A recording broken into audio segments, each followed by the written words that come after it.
there's actually 3 rebuilding projects. There's one exterior wall, one classroom wall, and one classroom windows. The 2 walls are going to be done using bajareke. What's bajareke? I said already, it's the wattle and daub of the Americas. Is the simplest English translation. Are you all aware of wattle and daub? No. Wattle and daub is the European traditional sticks and mud type of construction, although it's very specific about how to do it. Here it's not so specific. There you have a particular way of weaving, and different countries have their different traditions, but very specific ways of weaving with very specific woods that they use, and they've got it down to a science. They've been documenting it, and there's a tradition of guilds that stretches back millennia. So that's wattle and daub. Bajareke of the Americas is a lot looser because there's a lot of different terrains here. You've got from the high Andes down to the coastal plains of Guatemala. There's a lot of different materials available, and it's very different in different places. So, for example, in Colombia and down there, there's a lot of bamboo. So they've done a lot of bamboo involved in bajareke, where they split bamboos and use that as the one of the parts of it.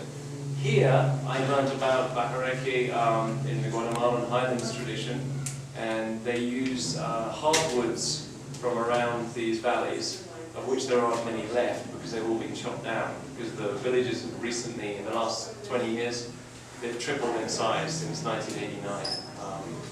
And so that's created a lot of resource depletion. But nonetheless, before they used to have all these materials. They had these hardwood posts that they would use for in the walls and the framing of the house. They would have hardwood posts about every meter, and then to the sides of that they would strap these this type of Mexican weeping bamboo, it's called, which is this local bamboo, which is unlike most bamboos in that it's not hollow inside. I actually brought some with me. Ryan brought them. Now, I should take this moment just to introduce Ryan as well. Ryan has been helping me these last 2 weeks.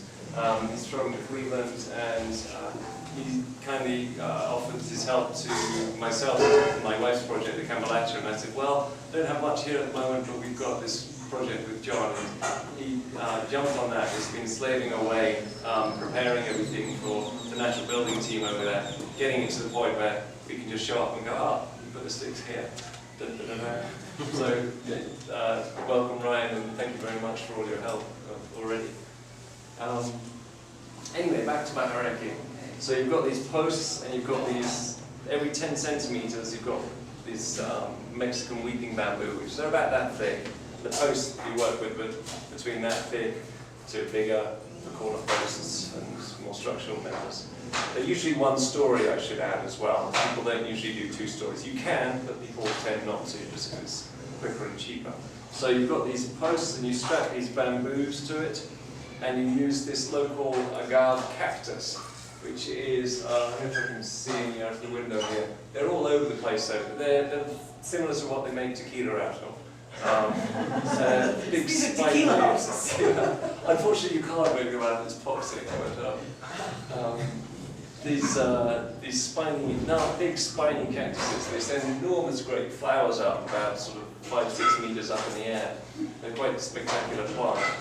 And they'll actually take the leaves of those, smash them to pieces on the rocks in the lake, or leave them to soak and then smash them on the rocks, and then leave them out to dry, and you get these thin fibers left. And you use these fibers and soak them in water, tie the bamboo to the post, and that's your basic framework for the building. So you don't just stick the sticks right in the ground with no protection or anything, because the hardwood is so hard it will actually last for years like that. Even when it's rotted away, the house still stands because all of the hardwood is actually sealed in the mud, which keeps it free of mold and free of insects. And an example, I was talking about this with I found out yesterday that my mother-in-law's house was built after the 1917 earthquake just near Guatemala City. It was built in 1917, and it survived the 1976 earthquake, which pretty much ran straight through the Guatemala City, destroyed an enormous amount of buildings and houses, and it was absolutely fine after that. So that's one of the reasons I was... This technique? Yes, yeah, they're using the traditional Bahareki technique. And that's one of the reasons I'm so interested in Bahareki, is it's brilliant against earthquakes. So is bamboo, so is wood. Concrete's okay if it's well done, but it's often very poorly done in Guatemala because of lack of money. So they put the columns far too far apart, they don't put enough bracing, and they... And the reinforced with number 3 bars, you know, Yeah. which is pencil thin rebar, which, I mean, we use those for tying rebar together. We don't use it structurally. And so, yeah, there's a lot of bad building. This is not, I might add, Yeah. in a safe place. I think John oversaw the construction of this. Well, I didn't oversee it, but I did go review the drawings, and I taught reinforced concrete at one point in my life, so this is reinforced properly. Yeah. And, Charles, can I ask a quick question?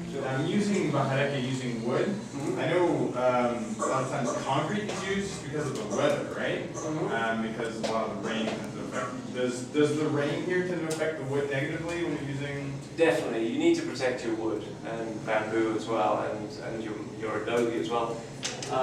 One of the biggest problems here is people don't put long enough eaves of their roofs. That's one of the simplest things you can do to extend the life of a building in a country like Guatemala. Just put long roof eaves. People don't because, they'll just save on another piece of lamina, they call the roofing, corrugated roofing.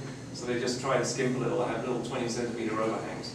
And all the rain hits the ground, splashes back, and then just eats away the foundations of the house. You can see a dozen structures, actually just within walking distance of the school in San Marcos, you can see a dozen structures where the about 18 inches up off the ground, the wall is eaten through.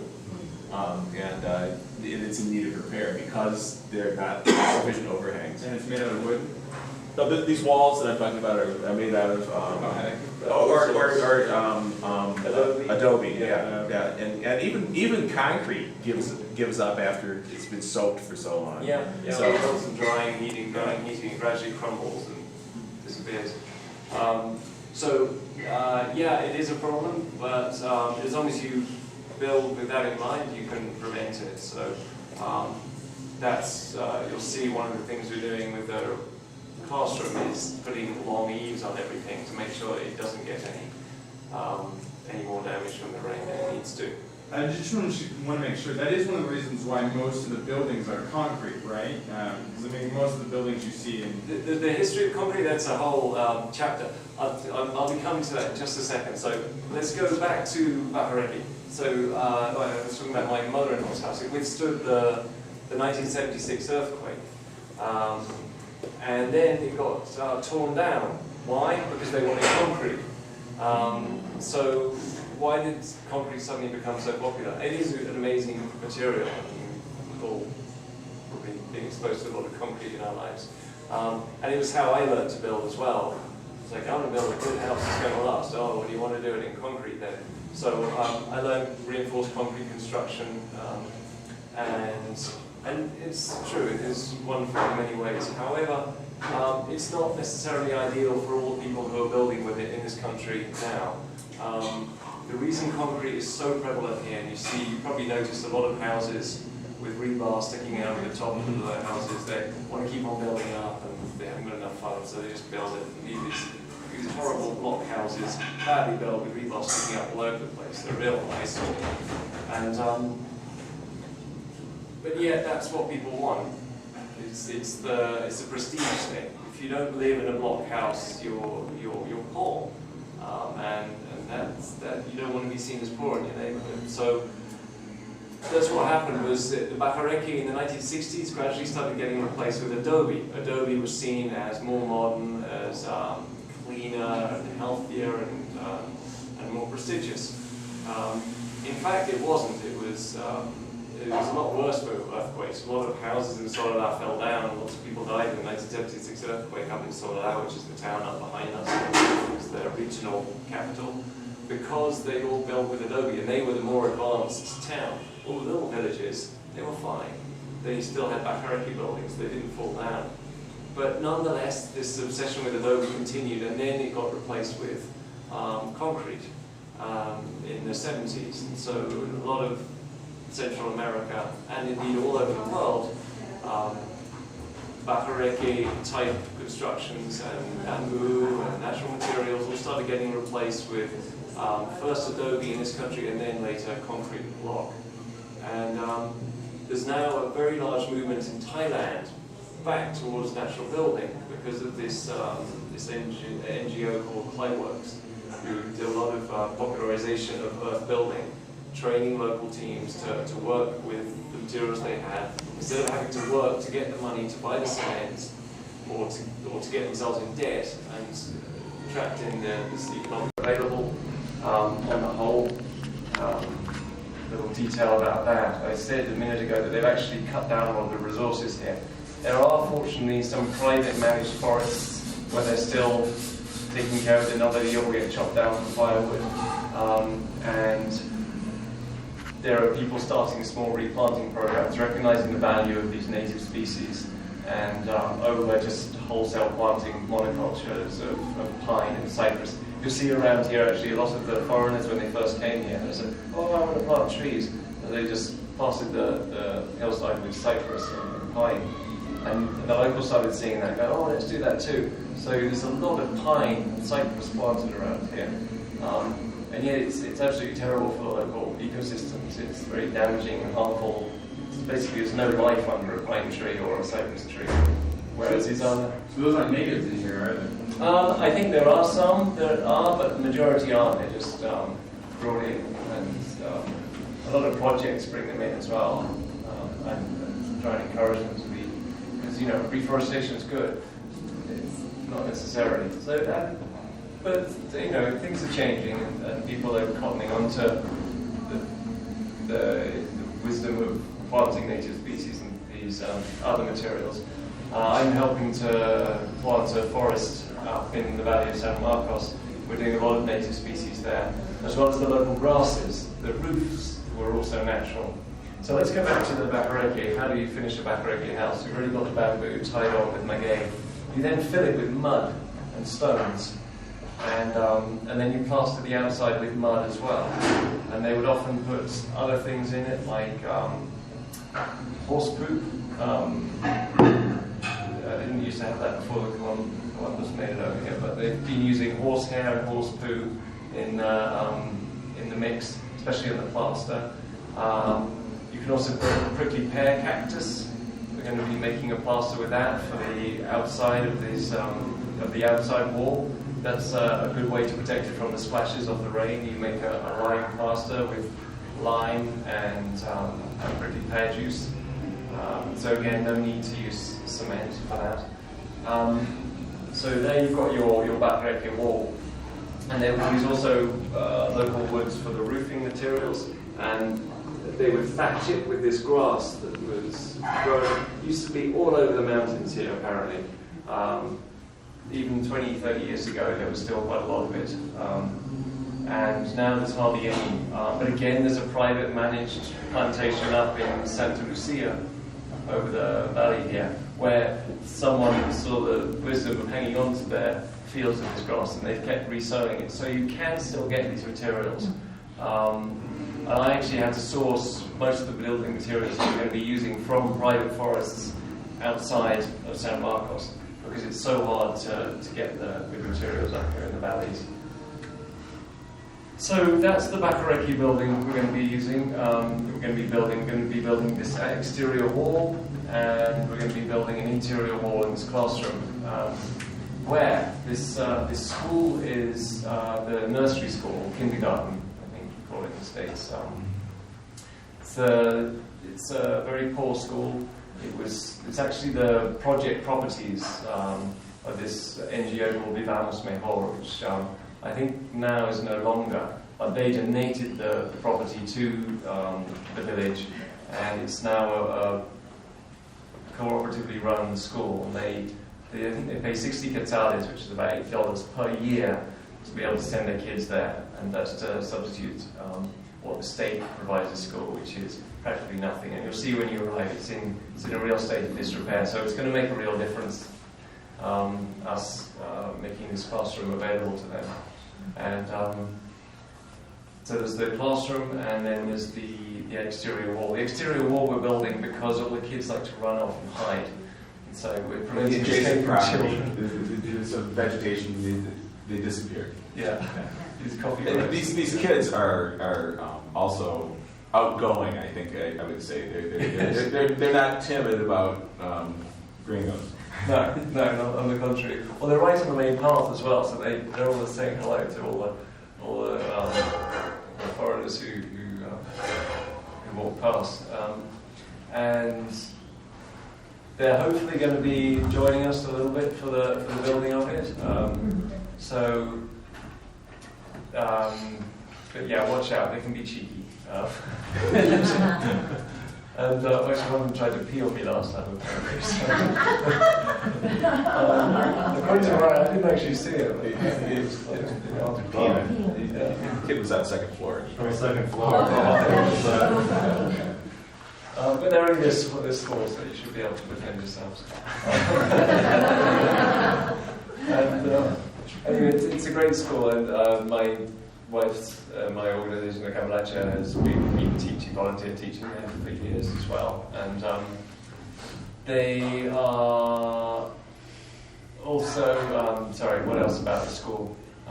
More about the school when we get there, but the other project that we'll be doing there is in this classroom that's that we're putting the wall up in. They've got a problem with the rainwater coming into the classroom because during the rainy season sometimes you get a strong wind and it blows practically horizontally. So we're going to be building some very lightweight bamboo windows. We're not even going to be using glass though, because the budget couldn't quite stretch to that. We're going to be using plastic nylon sheeting. But it's not in direct sun, so it should last a good long while. And that's the natural building project in San Marcos. So, any questions? So the main reason why they switched to concrete was just it was the thing to do, just because it was a status symbol. Yeah, pretty much. Huh. One thing that's true about concrete is that it takes a lot of energy to make concrete, whereas this other material it's clay. It's from it takes no energy to make the clay for the project.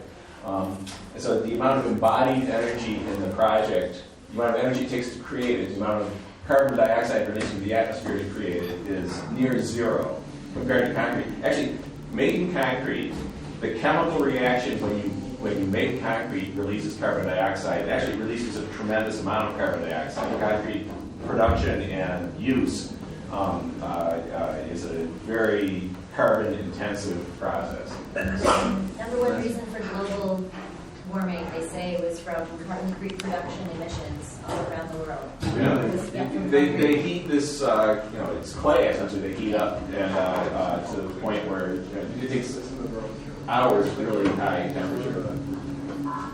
So anyway, this other method of construction has very low embodied energy, and it also has thermal mass, which makes buildings.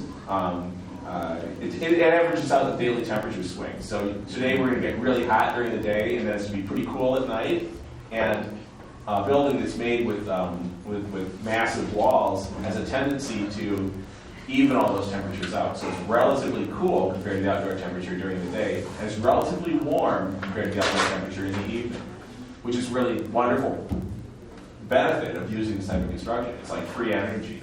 So, and it also controls humidity a lot better as well than concrete.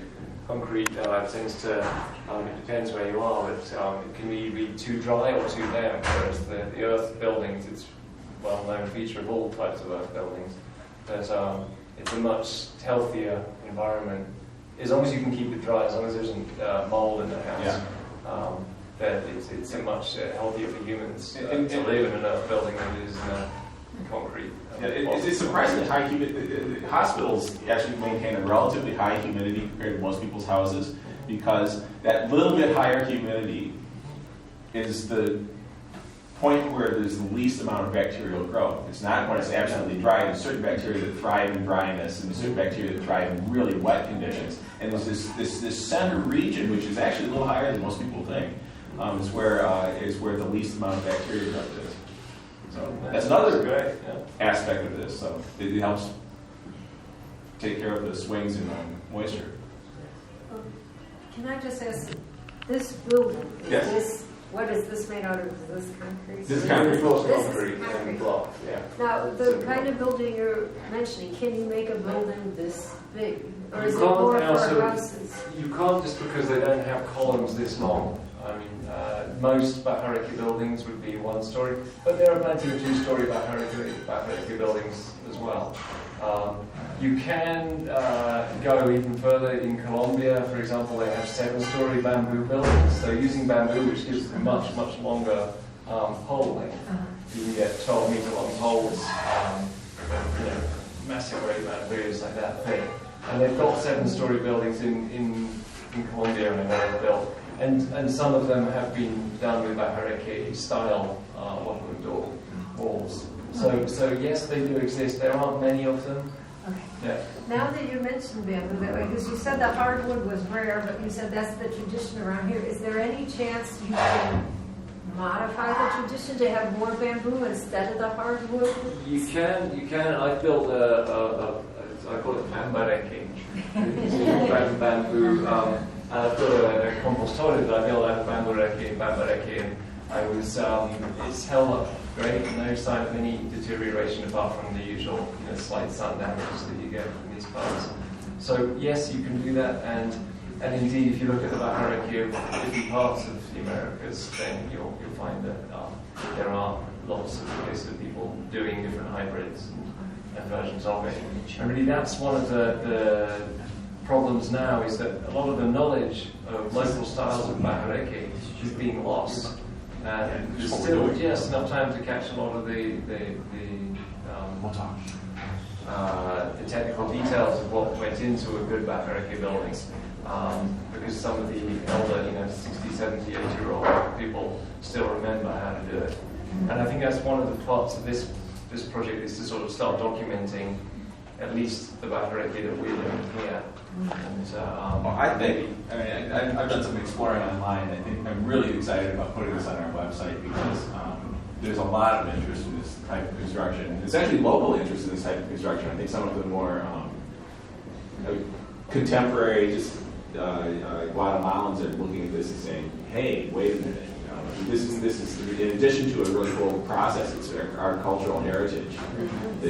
And so being able to once again we've talked since the beginning about creating these examples for people to come and look at and decide for themselves whether or not they want to adopt is really important, I think. Yeah. And indeed, quite a lot of the wealthy elite of Guatemala as well are building that. It's trendy to have your Bahareki beach house down by there. Which is actually helping its prestige. I can't wait. Have you thought about composite systems with concrete and Bahareki, and also using some of these horrible byproducts that are lying around, like plastic bags and bottles and all that sort of Well, stuff? yeah, in fact, we're doing a composite building. The exterior wall, I'm making, there's a dry stone wall as foundation, and I'm putting a concrete foundation there because it gets so much rain. It's a lot simpler just to have a concrete base, and that's the waterproof part of it. So yeah, I don't deny the value of concrete. It is an incredible product. And you should talk about the walls that are made with the plastic bottles also. Yeah, well, you'll see in the school actually the walls that are I'm sure you thought about all this stuff. Well, no, it's an interesting story as well because of it was invented in San Marcos. Actually, there's a eco ladrillo, it's called, which is an eco brick. It's these plastic water bottles stuffed full of plastic and plastic bags. Yeah, and it was developed just to dispose of a lot of plastic in an easy way in the house. So people started having these extra plastic bottles around to sell. Just with a piece of rebar, you can fill it with a lot of plastic, and it becomes really hard and solid. And then this German woman called Susanna, who was a recycler of clothes. I don't know if you've seen the pack-up shops here. You see these second-hand clothes markets.